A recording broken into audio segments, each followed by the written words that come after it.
Father Serra was 56 years old, 5'2", and weighed a mere 120 pounds.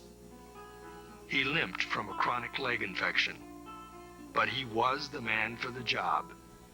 In less than a month, Serra erected the first mission upon a bluff overlooking the bay, leaving a handful of missionaries and soldiers behind to develop the mission and land. Serra then moved north to set up the next in the chain. Times were not always good, but the mission survived. The missions eventually gave way to a sprawling system of ranchos where commerce thrived, thanks in no small part to the bay. Among the most coveted commodities produced by the ranchos were high-quality cowhides known as California banknotes. Most of these hides were exported by ship. The Port of San Diego's annual revenue reached a whopping $34,000, 6 times that of another harbor town called San Francisco. The cowskin trade attracted more settlers. Trade grew. Ships of all nations came calling, their holds filled with guns, powder, hardware, woolens, and cotton goods to be exchanged for California banknotes. In 1834, San Diego officially became a pueblo, or town, administered by Mexican authorities. 12 years later, the U.S. sloop of war Cyane, under the command of Captain Samuel DuPont with a battalion of California volunteers, headed by John Fremont and Kit Carson, sailed into San Diego Bay. When U.S. troops marched into Old Town to raise the stars and stripes, no one objected. San Diego became American territory. Old Town was the heart of early San Diego, the focal point of civic activity and settlement. Thomas Whaley, a merchant from the East, built his mansion there for a then jaw-dropping sum of $10,000. To recoup his costs, Whaley charged local authorities $65 a month to use part of his home as a courthouse and place to store official records. Others, however, believed the future of San Diego lay closer to the sea. In 1850, William Heath Davis bought 160 acres beside the bay for $2,304 and drew up 2 major streets, Front and Broadway, for a new town. But few followed Davis's lead, until 17 years later, a furniture store owner named Alonzo Erastus Horton, newly arrived from San Francisco, stepped off the dock and declared, "I have been nearly all over the world, and this is just the prettiest place for a city I ever saw." Horton promptly purchased 960 acres of bayfront property at 26 cents an acre and broke ground for a bank and hotel. This time, Newtown took hold. By 1870, there were 10 stores. Sensing the city and history were leaving them behind, Old Town residents refused to move the region's official records to Newtown, until finally a citizens' army backed by a judicial order and a cannon forcibly removed them from Whaley's house. Now, with the records, the future of San Diego moved to the bay. For sailor and citizen, San Diego Bay proved to be a natural haven. 12 miles long, 1 to 2 miles wide, 22 square miles of harbor, 6 of which were suitable for anchorage. The water's depth was constant and easily navigable. Water frontage was almost as great as New York City, and greater than any other port on the West Coast. When Louis Agassiz, the famed Swiss naturalist, visited San Diego for the first time, he was overwhelmed by the bay's beauty and utility. "This is your capital," he exclaimed to his hosts, "and it is worth millions to you." San Diegans, of course, already knew as much, and they worked hard to build their city and its one-of-a-kind bay. By the mid-1850s, the Port of San Diego had grown big enough to merit its own U.S. lighthouse, number 355, situated atop Point Loma. Below, whalers set up shop to harvest blubber and oil from visiting gray whales. The whaling industry flourished for about 2 decades, producing as much as 55,000 gallons of oil a year before overfishing drove the Greys farther south. In 1871, when the military commandeered Point Loma, the whaling industry, like the once plentiful whales in the bay, was essentially gone. The first commercially successful fishermen in the bay were Chinese immigrants who had drifted south after the gold rush didn't pan out. Their fishing junks and flat-bottomed sampans were a common sight. Unlike other ports and cities of the time, the Chinese fishermen in San Diego were not severely restricted by racist or oppressive laws. Indeed, they thrived, providing virtually all of the city's fresh fish. Across the bay from San Diego stretched the Coronado Peninsula. In 1846, Pio Pico, the Mexican governor of California, deeded the land to Don Pedro Carrillo, but he soon sold it. Over the next 39 years, the peninsula would change owners several times until in 1885, Elijah Babcock Jr. and partners purchased the land for $110,000, formed the Coronado Beach Company, and drew up plans for a new resort community. Anchoring the development would be a grand hotel, an Americanized castle designed by James and Watson Reed of Illinois.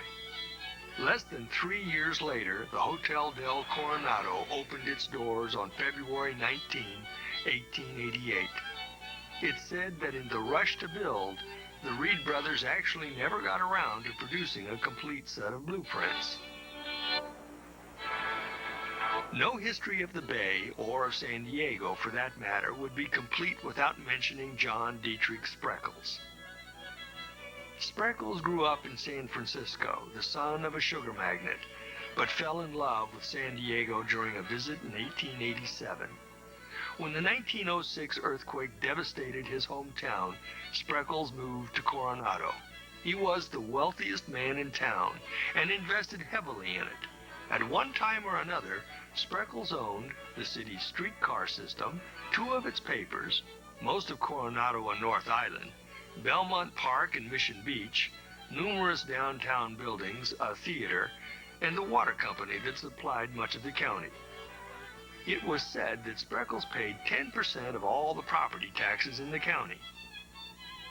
When he died in 1926, his biographer, Austin Adams, called Spreckels one of America's few great empire builders. He invested millions to turn a struggling, bankrupt village into the beautiful and cosmopolitan city San Diego is today. He wasn't alone, of course. To the south, for example, Frank Kimball and his 2 brothers bought 26,000 acres of an old Spanish land grant called Rancho de la Nacion. They too imagined a new, vibrant town, one whose trade would reach out across the country. It would be called National City. At the turn of the 20th century, San Diego boasted 18,000 residents, 14 schools, 25 churches, a $100,000 opera house, and a 1,400-acre park that was, truth be told, mostly wild. The Bay, too, remained relatively unexploited, though there were plenty of grand dreams and schemes. The city's Board of Harbor Commissioners, for example, drew up plans for an astounding 174 piers to handle future port business. There was constant talk of new railroads coming to town. San Diegans believed that if they could get the world's attention, the world would come to them. Mostly it didn't, but there were glorious exceptions, like the Panama-California Exposition. Out-of-town skeptics doubted San Diego's ability to host what was, in effect, a mini World's Fair, but locals proved them wrong. The exposition was fabulously successful, drawing almost 4 million visitors to the city between 1915 and 1917. The expo filled people's minds and imaginations. San Diego's booming fishing industry filled their stomachs, mostly with tuna. Between 1919 and 1921, California led the nation in tuna fishery tonnage, and San Diego led the state. When local fishing stocks eventually declined, San Diego tunamen set sail for distant horizons. By 1950, there were 200 locally based boats sailing the open sea. While at home, 6 canneries processed more than $30 million worth of tuna. The growth of shipbuilding in San Diego almost paralleled that of the fishing industry. In 1951, there were 6 major shipyards and a number of smaller ones engaged in the construction of small naval vessels, as well as steel and wooden-hulled tuna clippers. San Diego was, for a time, the leading fishing port in the nation. Success drew competition from Japanese and South American fishermen. They worked cheaper and took government action to prevent Americans from harvesting their national fisheries. The scales began to tip. By 1960, only 1 cannery was left. The local tuna fleet had dispersed to other ports. By the 1990s, the tuna industry in San Diego was, like the whaling industry before it, mostly a memory. San Diego wasn't always a Navy town, but it has been one for parts of 3 different centuries. The first glimpses of a locally based Navy could be seen in 1891, with the formation of a naval militia consisting of 84 volunteers. They were attorneys, druggists, grocers, real estate brokers, doctors, firemen, and mechanics. A few were actually sailors. The U.S. Navy had minimal involvement with San Diego until the 1900s. By 1905, the city was home to ships like the Bennington, a trim, buff-colored gunboat that had seen duty around the world. But it was the end of the Bennington that people remember. On the morning of July 20th, while preparing for sea, the gunboat's boilers exploded, shooting out superheated steam that parboiled exposed sailors. Heroic efforts saved the gunboat, but it was the worst disaster to hit the peacetime Navy. 66 sailors and officers were killed out of a crew of 197. The dead were buried in a mass grave at Fort Rosecrans, the service drawing hundreds of San Diegans, who later erected a 75-foot-tall obelisk to commemorate the lost sailors of the Bennington. The first U.S. Marines landed at San Diego in 1911, sent in response to reports of civil disorder across the border in Mexico. They set up camp on North Island, but the Mexican trouble subsided, and they soon returned to bases elsewhere. Meanwhile, the Army Signal Corps was erecting the North Island Aviation Camp and Flight School, facilities that would soon be expanded in preparation for World War I. The Marines didn't stay away long. They returned in 1914, their commander, Joseph Pendleton, lobbying for a permanent presence. He was persuasive. In 1919, on a tideland called Dutch Flat, the Marine Advanced Expeditionary Base was established. The name was changed in 1948 to the Marine Corps Recruit Depot, or MCRD. World War I brought San Diego its first real taste of war, or at least the care and feeding of it. Doughboys trained here. With steel scarce, the Pacific Marine Construction Company built a couple of experimental transport ships featuring reinforced concrete hulls. In Chula Vista, the Hercules Powder Company made smokeless cordite gunpowder for the British Army. Why there? Because one of the main ingredients, kelp, was close at hand. After World War I, demand for gunpowder declined. San Diego Oil Products converted the plant into the nation's largest cottonseed warehouse, importing raw material from the cotton fields of Imperial County. The plant did well until a 1929 fire gutted the structure. Farmers took over the land through the 1970s until that became unprofitable, and the area was abandoned to illegal dumping. In the 1980s, the city of Chula Vista moved in, removing the trash, building a nature center, and with federal help, establishing the 316-acre San Diego Bay Sweetwater Marsh National Wildlife Refuge. Wartime or not, the Navy's presence has long dominated the San Diego landscape. The first Navy pier was built in 1922, then replaced with a bigger version in 1941. The importance of the city and its bay was increasingly clear, a point Rear Admiral George Williams noted as early as 1923. He observed that San Diego had become the greatest naval port in the country, second in strategic and administrative importance only to Washington. World War II only underscored that point and changed everything. The war ended whatever was left of San Diego's obscurity. Thousands of sailors and Marines trained in or passed through the area.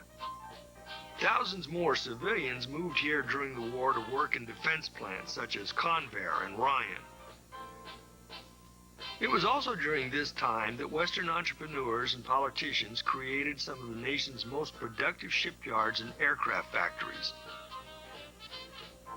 When Fred Rohr moved his aeronautical company to Chula Vista in 1941, it doubled the city's population to 10,000.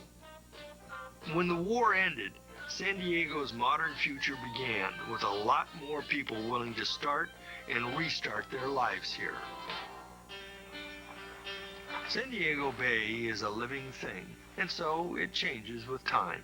The original Shelter Island, for example, was just a glorified mud bank until dredging in the 1930s piled bay bottom at the foot of Byron Street, ultimately laying the foundation for new boatyards, businesses, and hotels. Shelter Island was built to protect moored yachts. Harbor Island was the product of really big ships. In the early 60s, more dredging was required to accommodate the Navy's biggest aircraft carriers. That dredged material became Harbor Island, located just 900 yards east of the city's airport and home to another bay landmark, the Harbor Island Sheraton, which opened in 1972. As far back as 1927, John Spreckels Ayres had envisioned another kind of landmark, a bridge that would span the bay from downtown San Diego to Coronado. But nothing came of the talk. Repeated efforts to rally support and funding failed. With no bridge, ferry service in San Diego Bay was as brisk as a sea breeze. The Coronado Ferry Company, established in 1886, shuttled more than 3 million cars across the bay each year in the mid-50s. But the bridge idea just wouldn't go away. In 1964, advocates tried one more time. This time, they had the backing of the owners of the Hotel del Coronado and the Navy. The Navy wanted a faster way to transport their 5,000 workers across the bay to its bases in Coronado. In 1967, construction finally began on the $50 million Coronado Bridge, a 2.2-mile curved ribbon of concrete and blue steel that opened in 1969 and has become part and parcel of San Diego's visual landscape. Before World War II, San Diego's Harbor Department oversaw just 2 commercial wharves. But the city grew fast. Commerce burgeoned. A cotton boom in the Imperial Valley alone required the construction of a railroad spur into the port and massive new transit facilities. Even more facilities were needed. But government officials like Senator Jim Mills realized that smart development of the waterfront demanded coordination among the 5 different cities, San Diego, Chula Vista, National City, Coronado, and Imperial Beach, that controlled portions of the bay's tidelands. A single agency was needed, one that could combine the resources and interests of all the cities and ensure that the bay was wisely developed and prudently protected. The result was the Tidelands Act of 1962. This act established the San Diego Unified Port District, funded by rent collected from port properties. The Port District immediately went to work developing the National City Terminal and expanding nearby Lindbergh Field into an international airport. The district also acted to preserve the bay and restore areas hard used by more than 2 centuries of development. Water quality improved, fish returned. By the mid-1990s, the bay was home to 78 different species. On shore, the district oversaw the development of recreational and tourist facilities. Today, there are 16 public parks within the district, 10 miles of bike and walking paths, 6 fishing piers, 6 playgrounds, 6 public boat docks, 7 public beaches, and public art. Before 1983, fewer than 2,000 visitors came to San Diego by cruise ship. That year, however, the 750-passenger Azure Sea began making regular stops at San Diego en route to Ensenada, Mexico. It was part of a coordinated effort by civic leaders to make San Diego a preferred port of call. 2 years later, the Port Authority spent $3 million to convert an aging transit shed on the Embarcadero into a state-of-the-art cruise ship terminal, with facilities to handle 35,000 passengers each year. But fierce competition from the much bigger Port of Los Angeles and a state law banning shipboard gambling eventually caused cruise lines to stop calling. Undaunted, port and city officials persisted, improving facilities and pitching the indisputable attractions of San Diego and its Big Bay. The effort has paid off. 9 cruise ship lines now make more than 200 calls each year to San Diego. For generations of San Diegans, the Bay has been a source of wealth or a gateway to it. Through ebb and flow, bayside businesses, and the thousands of men and women who have worked their dry docks, gantries, and back shops have been steel giants, building and fitting out many of the vessels that now serve and protect. But this working waterfront is bigger even than them. It is a gateway to America, to its citizens and consumers.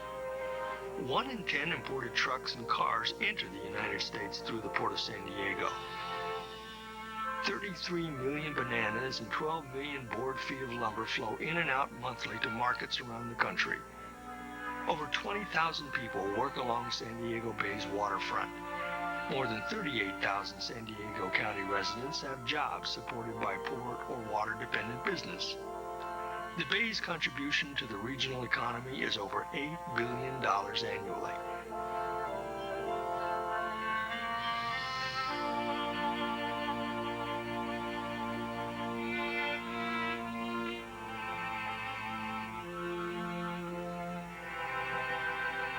The Bay sits at the edge of the country, but it is central to what is good and great about San Diego. It is our greatest liquid asset, the confluence of our affluence. From its bustling docks to its portside parks, you can see San Diego's past, present, and future. 463 years ago, Juan Cabrillo sailed into San Diego Bay and thought he had discovered one of the world's great ports. He was absolutely correct. His mistake was in sailing away.